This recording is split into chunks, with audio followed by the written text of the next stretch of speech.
This podcast is sponsored by nobody. Hey dudes, welcome to Splat from the Past, the only 80s themed horror and sci-fi show where things can get totally radical. Now today, I will be welcoming back the legendary exploitation actor, screenwriter, John Goff. And we're going to be celebrating the 45th anniversary of both the Buddy Holly story and the Alpha Incident. Two very different movies, but he's great in both of them. And I didn't think we talked enough about them last time, so we're going to talk about them again and maybe talk about some other movies that we missed, and also comment on some of his friends that we lost in the last year. And it's going to be a great conversation. I love talking to John. You know, he's from that old Hollywood guard of low-budget films, and I just love hearing about that stuff because it's an important part of our film history, you know, and people take it for granted, and I love having conversations about it. So yeah, here is my new interview with John Goff. Hello. Hey, John, welcome back. How you doing, Tommy? I am Be back. How you doing? I am doing just great. How was your Christmas? I'm hanging in this rain. Yeah. Yeah, my Christmas was a miracle, and I couldn't be more blessed than I am. And I'm glad that 23 is here, that hopefully it'll be a good year for all of us. I hope so. You were having some trouble. What was it? Oh, my mom was in the hospital for a few months, and it didn't look like she was ever going to walk again, but thank God she is walking. What was her problem? Oh, she just took a fall. It's her third one in 3 years. How old is she? 60. She'll be 69 next month. Oh, okay. Yeah, that gets to be a problem. I'm 83 now. I'll be 84 this year. Mm-hmm. Wow. And that balance issue, Jesus, my battery must be going. Anyway, that balance issue starts, gets to you. It sure does. It sure does. Can you believe it's been 45 years since the Buddy Holly story? No, that really is, and that and the Alpha incident. They both seem like just yesterday almost. Yeah. So was it a standard audition for you with the Buddy Holly story? No, it wasn't. Actually, I had been sort of between gigs, as they say, and my agent at the time said, get you some extra work, and I said, sure, that'll be fine. I'll do that right now because I was married, had 3 children. Mm-hmm. I needed to pay the rent, so I went down to she sent me down to the Buddy Holly thing. She was doing extra work on them, and sent me down there, and they picked me out the lineup and said, have you ever done any acting? And yeah, I've done a little bit. Yeah. And so I was there under an assumed name because of SAG rules, Yeah. And they said, can you come read for us? So I did, and got the role of TJ. Yeah. And it worked out beautifully. Yeah. I mean, you'd been making a name for yourself in low-budget film as a writer and actor, so this was a little bit more mainstream. Yeah, I thought some good things were going to be happening out of that one,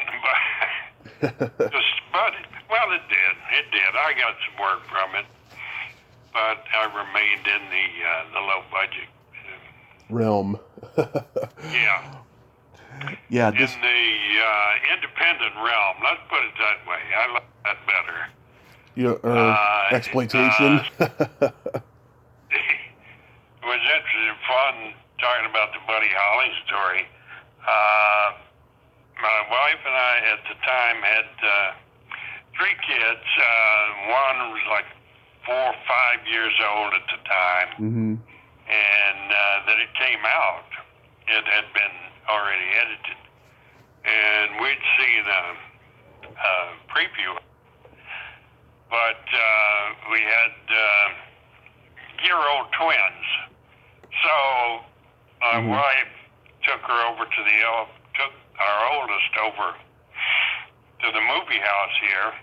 Yeah. I was showing the Buddy Holly story. And she recognized me when she was like 5 years old, 4 or 5 years old. She recognized when it came on the screen, and then when Beauty punched me out, it upset her. She said, "Oh my! Why did he hit Daddy? Why did he hit Daddy?" And Sue had to take her out of the theater and bring her home because I was babysitting the twins, and bring her home, let her see that I was all right. Mm-hmm. Yeah, this character TJ, which by the way, my nickname was TJ growing up, Tommy Jr. Um, who is TJ based on specifically? I have no idea. I really don't. I don't know. I wasn't in on any of the writing, so I don't know. And they had one version of it out before. Someone else was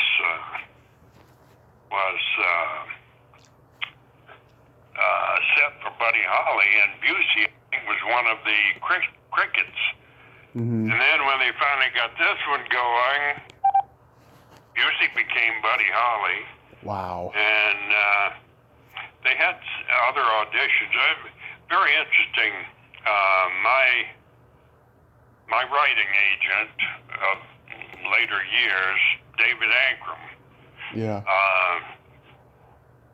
was an actor at that time, and he auditioned for the Holly role. Mm-hmm. Auditioned with Joyce Selden. I didn't know that until just actually recently. David was telling me about it. But that would have been a hoot too. But no, I don't know who that was. Yeah, he's like a Jerry Wexler type, that kind of a record guy. Yeah. Yeah, it's funny you say that though about how Busey was originally a cricket, because a lot has come out about him being difficult and hitting on women at conventions and so forth, but it's like it's like, okay, he's a cricket, right? And someone should have warned him. Oh no, you don't want to make him Buddy Holly. That guy's got an ego. You know what I mean? Well, he was terrific then when we filmed it. I remember, because I was up in that control booth, and Steve Rash, the director, said, let's just rehearse it, go through it, and just work through it, ad-lib bit. Mm-hmm. And I laid the line, hold it, but don't hit it. And he put his guitar down and ran up to the control booth, and I think, oh, Jesus, I need this job. Now I'm going to get fired for the Star. And he ran into the room and said, what's your name? And John Goff. Jesus, that's great. Where do you produce? Mm-hmm. So I don't produce anywhere. Yeah. I'm an actor. But he said, Jesus, you sound just like one of those producers. Yeah. He was a music man. Yeah. Before he became an actor. That's a real compliment. You did such a great job as that character.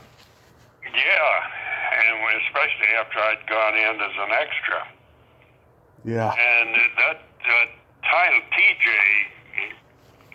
keeps cropping up in my history. Guy named T.J. Castronova, who was producer, director around town here. He died a couple of years ago, but a great guy. But he tapped me for a stage version of one-man shows, Ernest Hemingway, and brought me along from there, written by Yabo Yablonsky, and we did that, several runs of that in Palm Springs and here in L.A. About 8-9 years ago. But he was T.J. Castronova. He also produced Tales from the Dark Side. Yeah. My wife worked on quite a bit. Did voices for. For Tales from the Dark Side? Yes, The George Romero series? No, this was a The TV original. series. CBS, I believe, did it. Yeah, the original. Yeah, it's funny. I haven't interviewed anybody from the original, but I've interviewed a ton of people from the George Romero version, and they all say they never got to meet him. Yeah. Yeah, but TJ was nice. And I got to know Don Stroud later after the Buddy Holly story in another organization out here. But they were great guys and had a great time. They were really loosey-goosey, and we ad-libbed and finally got it set down to what Rash shot and put in a film. Yeah. But it was I had a great experience on it. Yeah. I was only there that one day. Yeah, but it was an effective part though, just for that one day. Oh yeah, it was a necessary part there. Maria Richard. I'm still very proud of it, of being in that film. That was a great film. Yeah, I mean, I was a teenager when Buddy Holly was hot. Yeah. So I remember the music meant a lot. Yeah, I mean, even if it's not historically accurate completely, it's still a good film. Yeah. And Maria Rich. The essence of him, it seemed like to me. Maria Richwine is so gorgeous as Maria. I found her on Facebook a few years ago, and I sent her a message, but she hasn't gotten it yet. But hopefully, I'll get her at some point. Did you get to work with her? No. I was only at that one day for that one scene. I remember Busey went on Saturday Night Live, and in the opening segment, John Belushi is upset about something, and he says, "Who's this guy that's hosting tonight?" And he's like, "It's Gary Busey." And he's like, "Gary Busey? You mean the guy from the Buddy Hackett story?" I never saw that. Oh yeah, it's hilarious. Did you see the Elvis movie that just came out? No, I haven't. I did. Visually, it's a great film, and the acting is great. I just didn't like how they were trying to make the Colonel out to be a victim. I didn't like that. Yeah. Yeah. I haven't seen that one. I've seen pretty much of all the others. Yeah. I was an extra in the John Carpenter Elvis with Kurt Russell. Yeah, that's a good one. Played a technician again in a control booth. But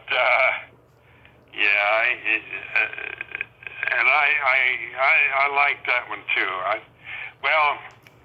I'm from Mississippi. Originally born and reared there, and I remember when Elvis was first starting out, and he played. I never saw him, but he played gigs down along the coast there, and some friends of mine used to talk about him. But that was the very beginning, like 55, 56.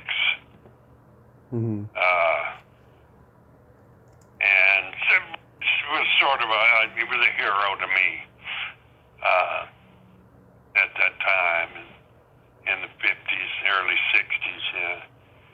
So I dislike some of the stuff that they put in the movies about him. Yeah, I just interviewed his girlfriend after Priscilla, Mindy Miller. I don't think we'll ever know the truth about Elvis. I don't think. Oh no. You know. I was back in Mississippi visiting when he died, and my brother operated a shrimp boat, and I was going out with him that morning, and the news had broken the night before, and I'm driving across a bayou, and it was so still, and I kept thinking, my God, what if he just came out of a bayou here? You know, Mm-hmm. the whole world just stopped on that day. Mm-hmm. It was like, God, it was like the president got shot. You know. Yeah. Yeah. Yeah. Oh, Lord. A lot of good memories. Yeah. You played a record company guy again in Getting Over. Yes. Oh, God. You've done your homework. Tommy. Yeah, Getting Over. That's right. Yeah. Arnold Stanfield Stone. ASS. That was fun.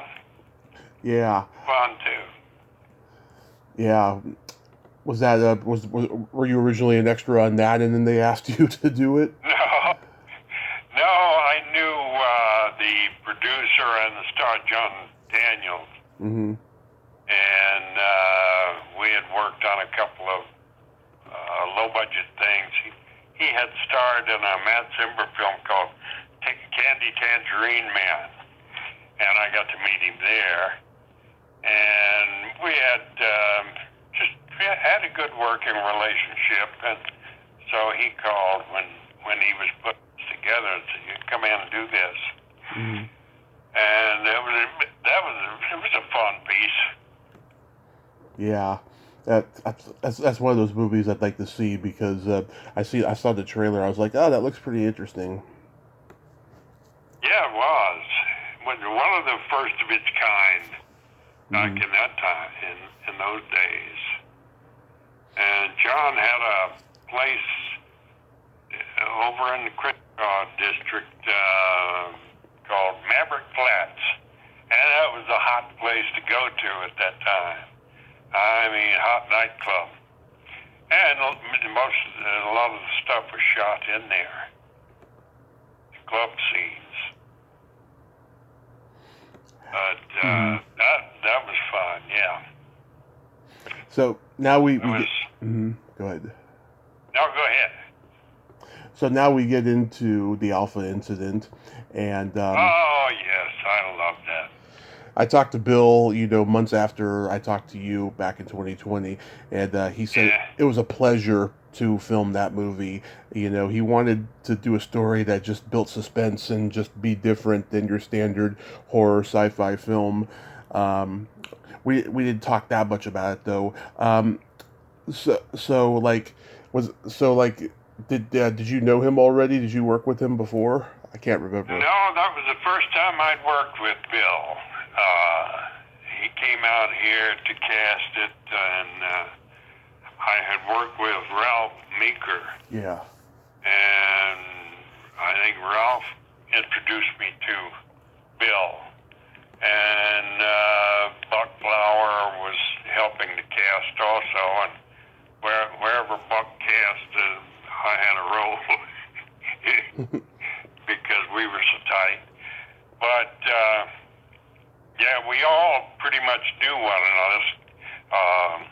Stafford Morgan, myself, Buck, Ralph, and so it was a pleasure working. I love working with Rebane. Yeah. He was just, he put you on the set in front of the camera and said, go for it. And we did. Yeah.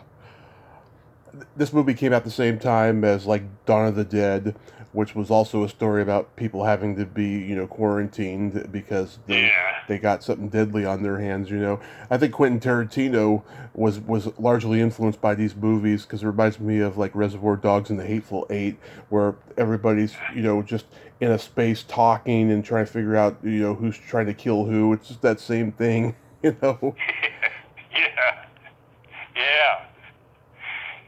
But this one, that was my first time going up that far into Wisconsin too, and Rebane had a great setup there, and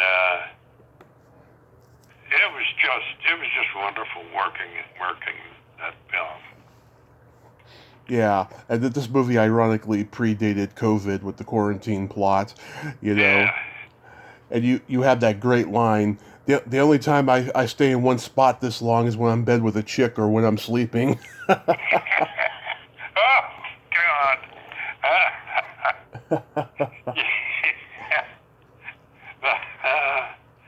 Jack Tiller, yeah. Yeah. Quite a while. I understand. I'm talking to Bill last week, I guess it was. There is a new thing out on that. I guess they have several of his films in a package, and that one is out now again. Yeah, that's what I heard. I saw it recently on Creature Features, which is broadcast out in the Bay Area, and they have it on YouTube. And I was surprised they didn't reach out to you or Bill to come down and talk about it on the show. Where is this? Creature Features on. It's in San Francisco. If you type it in on YouTube, the host is Vincent Vandal, who I've interviewed. He's like a rock star character, and he's an English rock star character. He's funny, and they had the Alpha Incident on last summer, I think it was. Yeah. I'll be darned. Yeah. Bill's niece, who wrote that. Ingrid Newmeyer. Ingrid Newmeyer.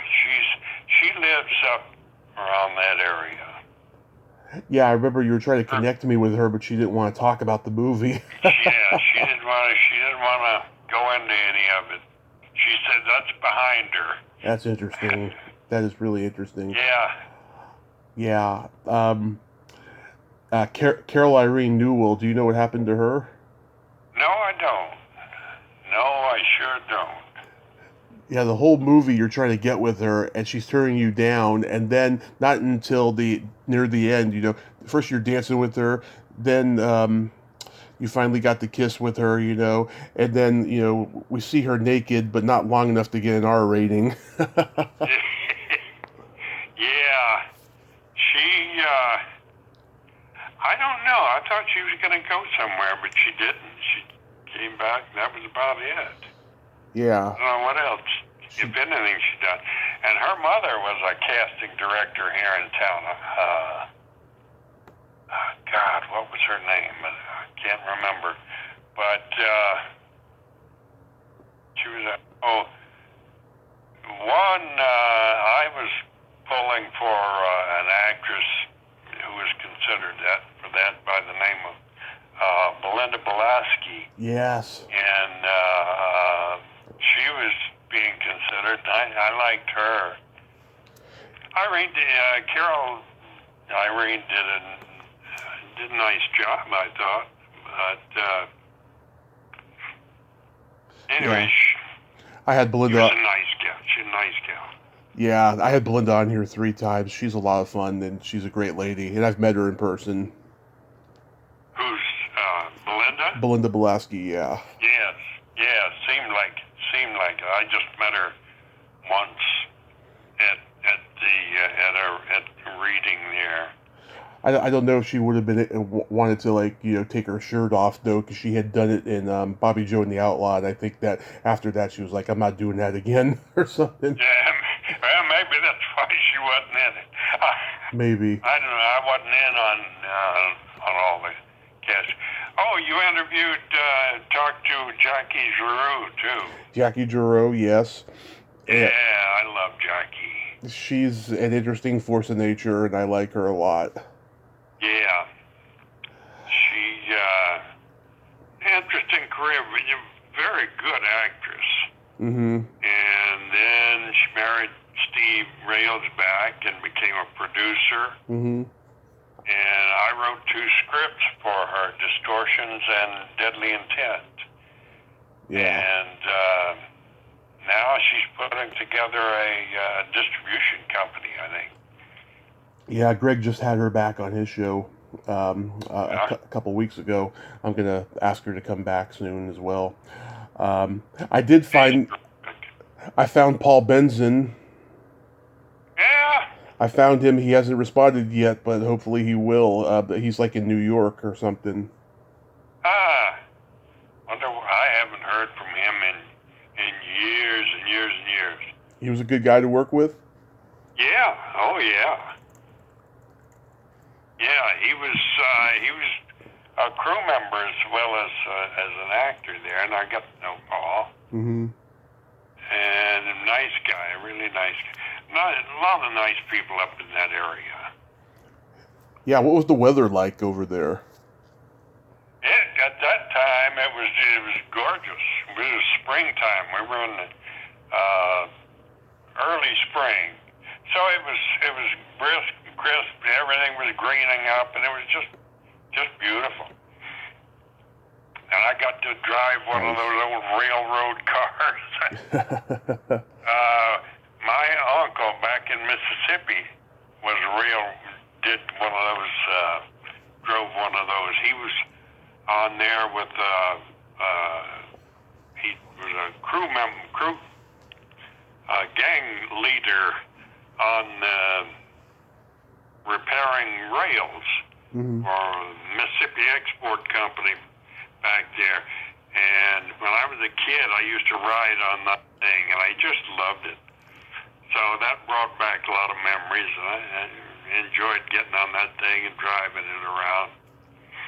A few scenes. Nice. Yeah, Buck drinking on the train in the beginning. Oh my God, it's hilarious. All you have to do is look at him and you start laughing. Oh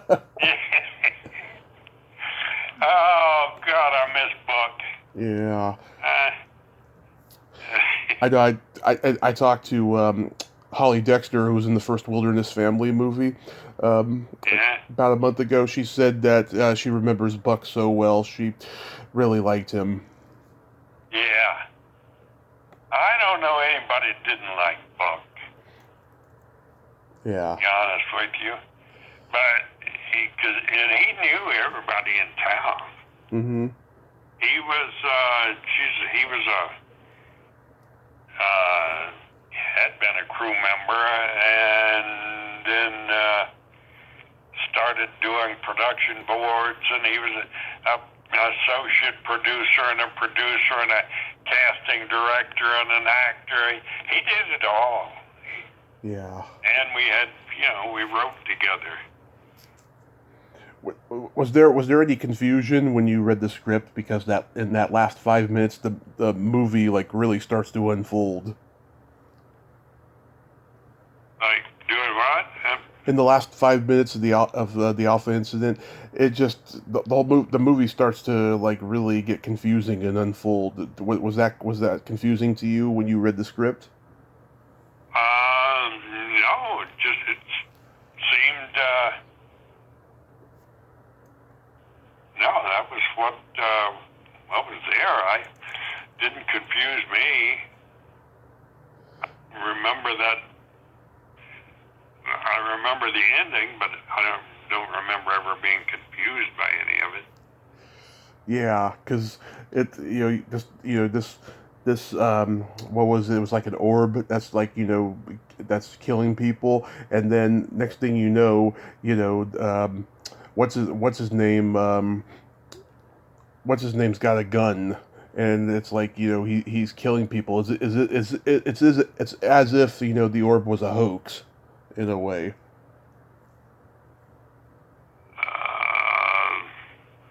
Who had the gun? One of the God, was it like a government guy? I'm trying to remember. Yeah, it's like a government guy's got a gun at the end. Yeah, my take on that was that there was no cure. Right. Because the tablets they sent us was cyanide, and I died of cyanide poisoning, and then and that tipped off to Stafford's character. Stafford. And he knew that he was dead also, that they'd be coming in to do away with it. If he didn't take it, he was gonna die anyway, whether he had it or not. Right. It was a government plot. That's what it became then. Mm-hmm. Yeah, that's what I meant by the confusion, because some people get confused. Critics said that Meeker's death was like the only interesting thing about the movie, considering that he was a legend and that his role was wasted. I think Bill told me he had a stroke or something before filming. Yeah, he'd had a stroke, not far from filming. Yeah. Mm-hmm. And I had worked with him on another thing before the stroke, Johnny Firecloud. Right. And got to know him. And I was, at the time, or just after that, I started working with him on an autobiography. Mm-hmm. And because he had a hell of a career. Right. Broadway to movies to where he was then.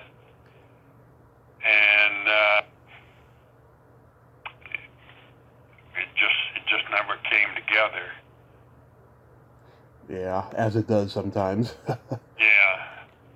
But he was a nice guy. He had that stroke and he had another one, and he just sort of degenerated, unfortunately. I think his last movie was High Rollers, the Graydon Clark race car movie, something like that. I didn't see that. Yeah, I talked to a guy from that who it was his first movie, and he told me that Ralph and Mel Ferrer both mentored him on that set, and it was great. Yeah. And I think he had his stroke already, Ralph. Yeah, Ralph was an underrated actor, I think. Yeah. And he still doesn't get the recognition that he should have gotten. Yeah, unfortunately. Yeah. Do you know what the budget was on the movie? On Alpha Incident? Yeah. No, I have no idea. Okay. I don't know. I'm one of those, Tommy, one of those that don't. I'm not much of a budget man. I know Yeah. a low budget, but figures I'm not worth a damn with. I get it. But I guess through most of my career, I just said, "Hey, it looks like fun," and I felt lucky to be there through most of my stuff. Absolutely. Did you guys go right into the Bigfoot movie after this? Because it's a lot of the same cast. Yeah, it was. A year or two after that. Yeah. Mm-hmm. And again, Ingrid was doing that script, and just sort of wrote it for us, for me and Button and staff. Yeah. Tailored those roles. I mean, Taylor, wrote it with us in mind. And we had we all had a good working relationship together at that time too. There was a couple Bigfoot movies before this, but they were mainly in the South. The Legend of Bogey Creek and The Creature from Black Lake, you know. Yes, Legend of Boggy Creek. I remember that. God, who was it did that? Charles Pierce. What was it? Charles Pierce. Charles Pierce. Yes, I met him later. I talked to his daughter last year. Actually, I reviewed that Legend of Boggy Creek when I was working for the Hollywood Reporter. It came out. Yeah, I talked and I reviewed it and then got to meet Charles Pierce later. He was a character. Yeah, I talked to his daughter. I think he was, but maybe that was his persona that he was pushing, but he was a character. Yeah, I talked to his daughter. She's a character too. She can talk, I'll tell you. She loves to talk. Yeah. Do you have a story about working on Gas Pump Girls? No, I don't remember a lot about that. Joel Bender? Yeah, and I think I worked just one day, and I don't even remember where it was. Yeah, Joel Bender directed, and Greg got to interview him a couple months before he died, and sadly, after Greg had announced that he had interviewed him, I reached out to him, and sadly, he never responded, so I didn't get to. Yeah. Yeah, I don't remember a lot about Gas Pump Girls. Yeah, it's a funny movie, though.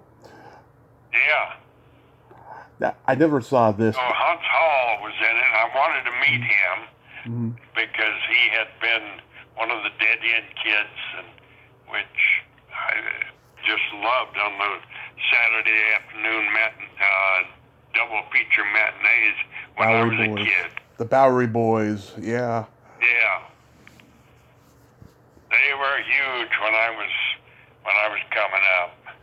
Yeah, it's funny how a lot of the old guys by the 70s, 80s, they had to lower their dignity by making movies like this. Lord,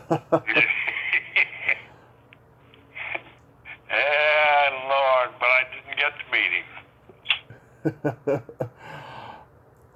You did a movie called Up Yours. I've talked to a few people from that, and they don't remember that movie at all. And Belinda Blasky is one of them. Warfield, right? Yeah. Yeah, good old Chris. I love Chris. Yeah, Up Yours. That was a hodgepodge of stuff, but Buck knew Chris, and I met him.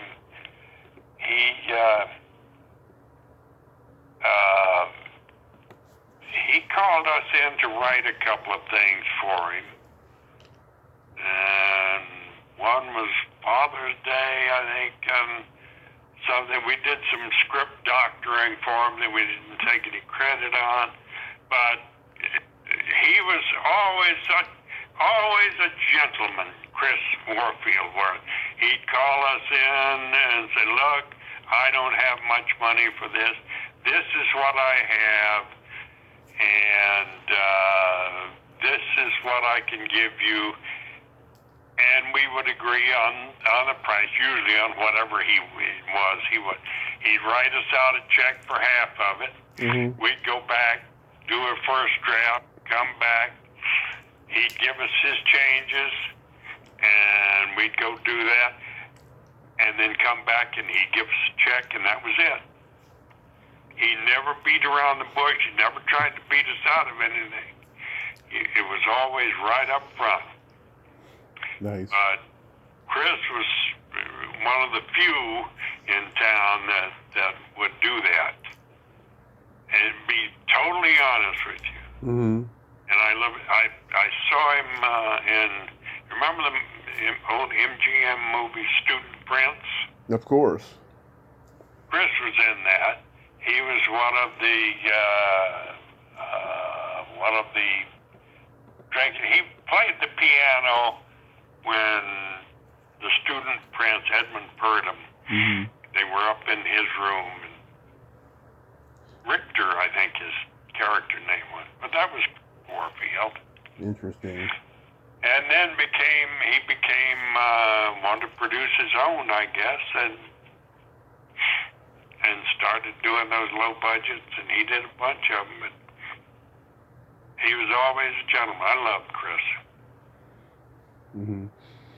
I never saw this one, but I thought it was a really odd title. The Kid from Not So Big. Yes. I don't know whatever happened with it. That was fun. Yeah, I think Buck was casting that, and we shot it up here. Mm-hmm. Bouquet Canyon or somewhere up just north of LA here. Mm-hmm. But that was a fun family film. Yeah. And one of the associate producers on that was Rick Wallace, who later teamed up with Stephen Bochco on Hill Street Blues. Hill Street Blues, NYPD, was it? NYPD Blue. Yeah, and LA Law. Yeah. He was a producer on LA Law and called me in on that. Nice. But that was fun. I enjoyed that when I could take my kids to it. Yeah. I couldn't take my children to half of what I did. Yeah. Have all these years later, have they seen the ones that you couldn't show them? Oh yeah, and they get a kick out of that. Hell, they're 50 years old now. They're 40s and 50s. Oh God. Last time you told me the story of the brouhaha surrounding Pia Zadora on Butterfly, but Yeah. was Fake Out just as bad?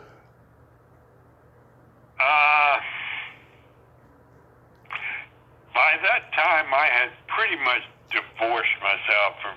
Okay, I'll do whatever you want, and let me do stuff, and then get the hell out of here. That was a mess. Yeah. Well, no, I'm thinking of Lonely Lady. That was truly a mess. But I had nothing to do with it. I did the first draft adaptation of that. But Fake Out was, Matt had the script. He had done that as starring Lola Falana, Alex Dreyer, and Jesus, what's the football player's name? Called Lady Coco.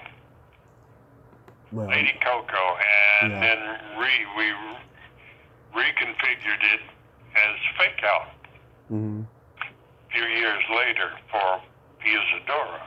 Yeah. And I'd made an ass of myself on Butterfly and was asked to leave Las Vegas.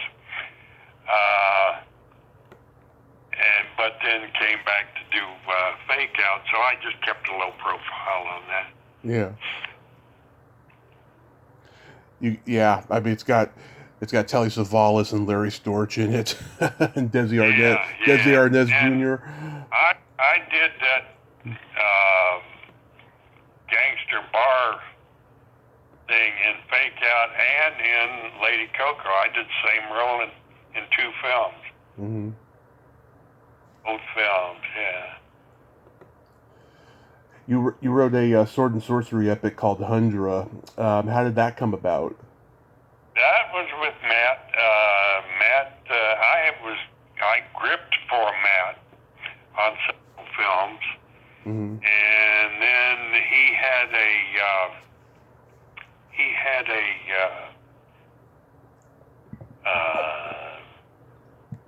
God, who wrote Mario Puzo's script, Okay. and he was doing some rewrites, and knew that I had worked at Reporter and Variety and needed some typing. So I went to type. He asked me my opinion on a couple of the scenes, and I gave it to him. And he finally said, "Hey, you want to go over to Amsterdam with me?" And it was called Seven Graves for Rogan, and starred Rex Harrison, Raph Ballone, Rod Taylor, and Edward Albert. And the producer, Charles Lee, decided he needed more action. This was after we had done that. Anyway, that's where I started working with Matt as a writer. And we did that, and then we did Hundra.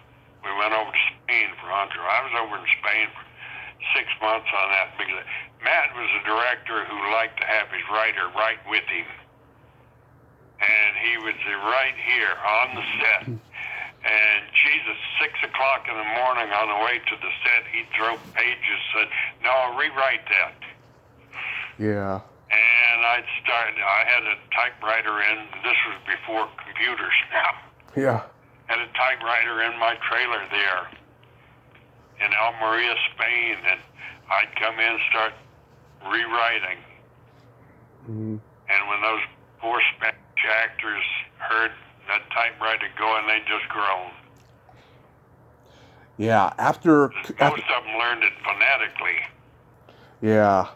After Conan the Barbarian became a huge hit, everyone was trying to do a Conan movie, you know? Yeah. Because, you know, And Ray Harryhausen was big back in the day, and so everyone was trying to bring back the sword and sorcery epic. yeah, Conan was huge, and there was talk at one time of uniting Conan with Hundra.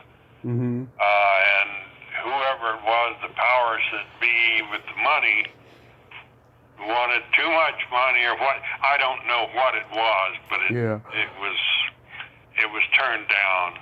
Oh. I wish they had him. Yeah. Maybe I could have gotten in on that.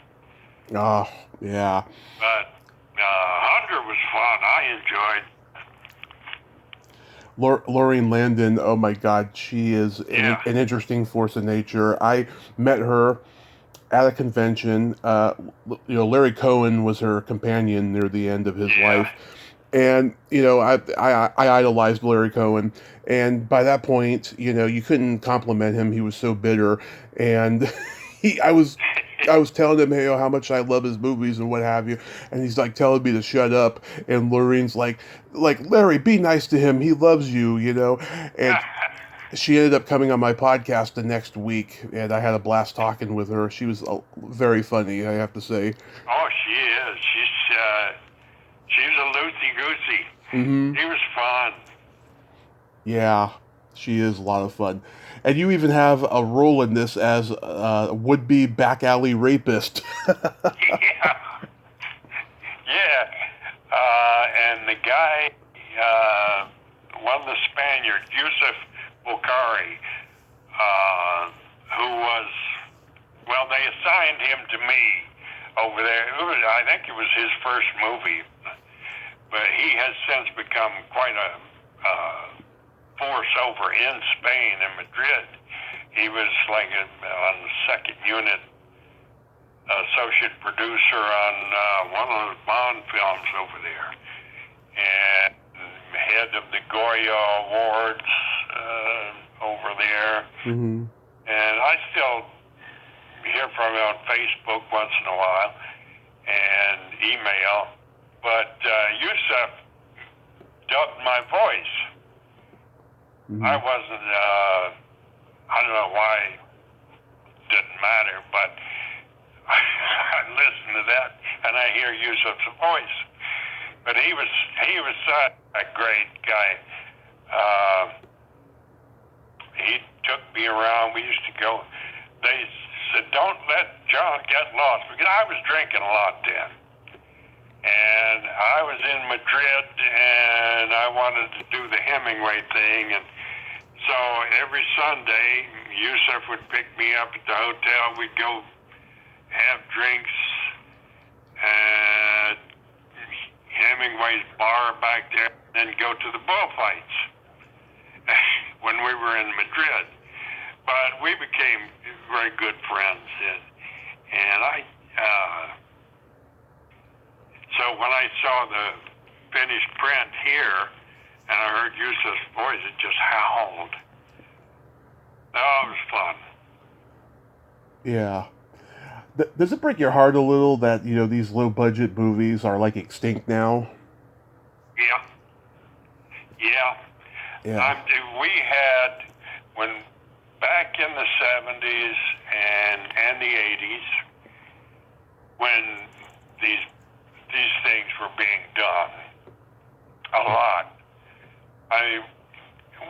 We were shooting short ends, 16mm short ends many times, 35mm short ends, just to get something done. And had inventive cameramen, inventive producers, directors. I mean, Stu Siegel called me in on me and Buck in on Drive-In Massacre. He said, "Look, I've got this location for a week. Yeah. They're going to tear this drive-in down. I've got it for free for a week. Let's do something." And bingo, we came up with Drive-In Massacre. And Stu was really low budget then, and inventive people. Don Edmonds, really crazier and well, I won't say crazy, but he was crazy, and he was out there doing these things.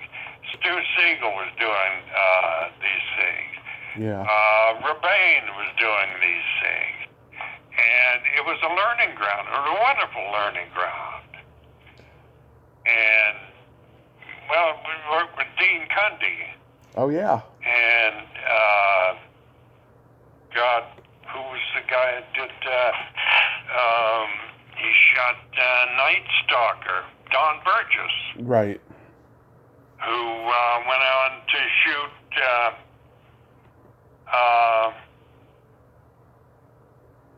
what was that Hanks movie? Forrest Gump. Forrest Gump. He was nominated to shoot Forrest Gump. Well, Dean Cundy's been nominated several times. Oh, but people like this, and they were learning their craft. We were all learning craft. And had inventive people. Now you get all this digital crap, and I don't like it. I think I was lucky. I lived through the best part of this country in the 40s, 50s. Yeah, I mean 60s, and I lived through the best part of the motion picture, and well, perhaps anyway, industry in the 70s and the 80s. Yeah, I mean streaming does indie films now, and they're hardly entertaining. And Marvel, I don't. I have enjoyed first 2 seasons of Yellowstone, but those spin-offs, I'm not that mad about them. I like Cobra Kai, even though I'm kind of tired of the fighting between Daniel and Johnny. I want them to make up and be friends. I still like it. It's great. It's great to see them at this point in life and see these characters. But like Marvel movies are just ruling the box office, and I hoped that they were going to fizzle out like every genre film does. Like remember when you were making low budget movies and they made all those race car movies, redneck race car movies. Yeah. Yeah. Return to Macon County, White Line Fever, Death Race 2000, and they Yeah. fizzled out by 1980. It's like, why can't Marvel fizzle out now? Yeah, Yeah. I agree with you on that. I totally agree with you on that. Yeah, I don't know. Because I know it's a multi-million-dollar franchise now. It's probably $1 billion franchise by now. But like, it's just we gotta have the independent films too. We gotta give people multiple choice besides the Marvel movies and Yeah, the movies that look like they're shot in an amusement park. yeah, Like you're on a ride. Um, in the last year, a couple people that you knew passed away. Clu Gulager, who you told me last time had a yeah, huge impact on your life. Yeah, yeah. I'm sorry to see that. yeah. Ah, I never got to who meet him, but he just, from what I've been told, he was a funny guy. he was. He was really fun. And I had known Clue since 1963. Hmm. Yeah, I was in his workshop, his very first workshop.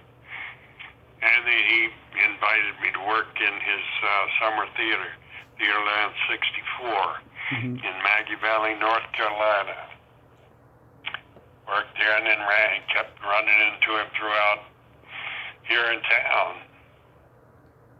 When I was at the reporter, and he brought me over on when I was reviewing, brought me on the lot to see. I don't know if I told you an episode of that 4-in-1 series that used to have the bold ones that Universal had at that time, 69, 70, and he was in a segment of it called The Psychiatrist of Roy Thinnis. Hmm. But Clue played a golfer, a professional golfer who was diagnosed and dying with cancer. Hmm. And he was at the height of his career. And then Roy Thinnis comes in to help him deal with that. It was a wonderful episode, and it was directed by a kid by the name of Steven Spielberg. Hmm. Yeah, he was 22, 21, 22, somewhere over there. And I got to sit there and talk with him at that time. Yeah. Long time ago. Oh, good memories, good memories. Huh. Yeah. And I worked on stage with Bing Russell, Yeah. who was Kurt's father, Right. and Wings Hauser. Well, the director was Dwight Hauser, Oh yeah. who was here in town, and Wings was Jerry Hauser at the time, Hmm. which is his name, and he was like 16 years old. This was in a stage play called The Rainmaker. Oh. And Wings went on, well, his son now is Cole Hauser Right. on Yellowstone. Right. He did. So I've lived through a lot of good stuff here in town. Yes, you have. I mean, you've had all these legendary Zelig moments. It's been amazing. Also too, Sasheen Littlefeather. I mean, Yes.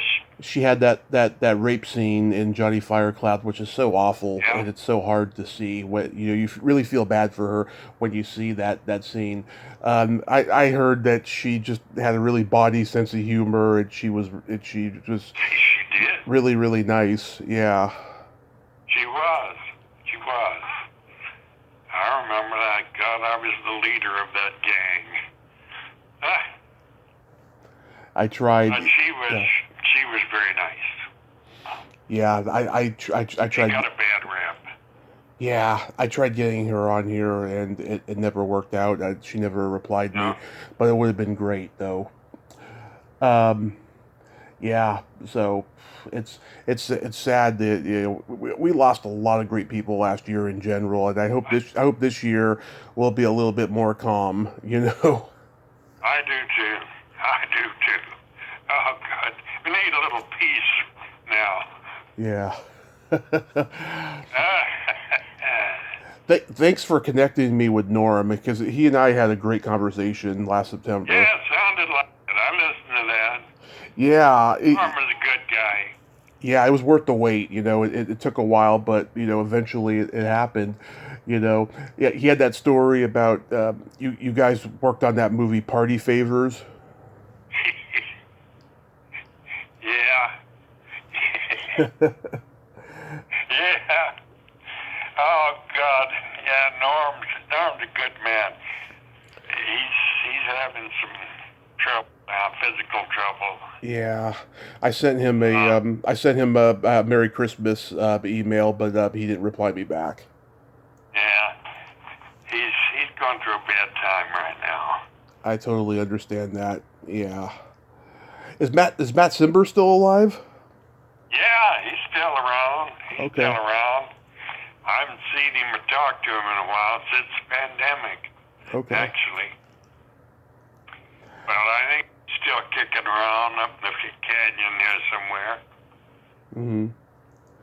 Last time you told me that you were still you were still writing scripts, but nothing had been sold yet. Like, what's the status Yeah. on that? Yeah, I don't do any writing anymore. Hmm. It's just you can't they have it set up now in town where you can't get to anybody. Yeah. And two, I'm 84 years old now, or will be in May.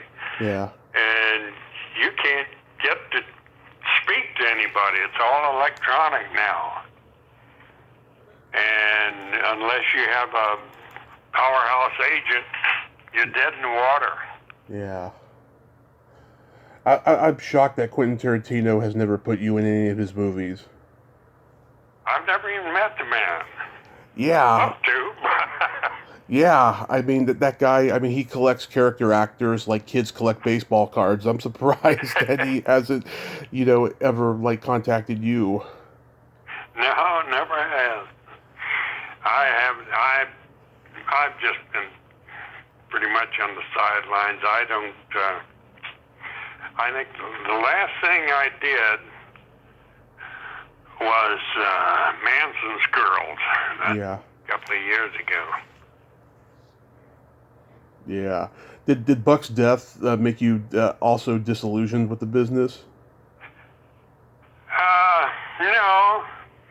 It at that time, I took him around to some of his doctors, and Mm-hmm. I knew he was going out. But at that time, my mother became very ill, Mm-hmm. and my brother and sister were still in the workforce Mm-hmm. at that time, and I went back to take care of her. I was writing then, so I was up with the computers, and I could write and send it in and do that from Mississippi. But I spent 3 years back there Mm-hmm. with her until she passed. And then I came back out here. My daughters, my wife, Catherine Battistone, she had a better career than me in voice, certainly a richer career. But she was in the voiceover. But it started. I started at that time when all the new technology started coming in. The person to person in the business just fell apart. Yeah. And especially with the pandemic, the doors are locked. Yeah. A good friend of mine, Gary Grubbs, a character actor, he has since moved back to Mississippi, and he writes and he sends it out, and he can't get anybody. And he had a hell of a career going. Mm-hmm. He worked with, he had big Oliver Stone directors like on that level, and he was a regular on Will and Grace for the first season, and he's also a writer, and he's having trouble making contact with anybody. Yeah. It's a shame, you know. Have you ever thought about writing a memoir? I have, but I know I wrote one book Mm-hmm. called The Wait, Mm-hmm. and that's a hell of a commitment. And I don't know that I have it in me anymore, Tommy. Well, you could, get someone to help you, take down dictation and just, you could get somebody to help you write. Just tell them what to do. Yeah. But I don't know. I might think about it. I definitely think you should. I've been working on mine, on and off for the last 2 years. Yeah. Yeah. I mean... Yeah. Maybe there's something to think about anyway. You do. You got a lot of great stories there, and I think you should. How's the health overall? Oh, pretty good. I can't complain. I get up, I do my exercise, and I walk, and I'm in better shape than most 83-year-olds. But other than that, I'm doing good. Dabney Coleman is 91. He goes to the gym every day. Yeah, I've got a gym membership. I haven't been in a while, but Yeah. He's still kicking around, eh? He is, yeah. Never met him, but I like his work. He's great. Yeah. John, thank you so much for coming back on and telling these great stories. Well, thank you, Tommy. Yes. And again, I think you should consider writing that book because you got great stories. But I'm glad that you came back on and told me these ones. And I hope you have a happy new year and be safe out there. And the same to you. Healthy and happy and prosperous. Prosperous. Thank you, sir. And thanks for asking me back. It's always a pleasure. My pleasure, sir. Have a great day. You too, Tommy. Thank you. Bye-bye. Bye-bye. Well, there you have it. John Goff. Ain't he a cool dude? Nice man. I just love talking to him. And I think he should write that book, get everything down. Because you never know how much longer you have, and people need to hear your stories, And I think he's going to. I think he will. Well, until next time, this is Tommy Throwback Kovac saying there's no shame in living in the past because the present sucks. Later, dudes.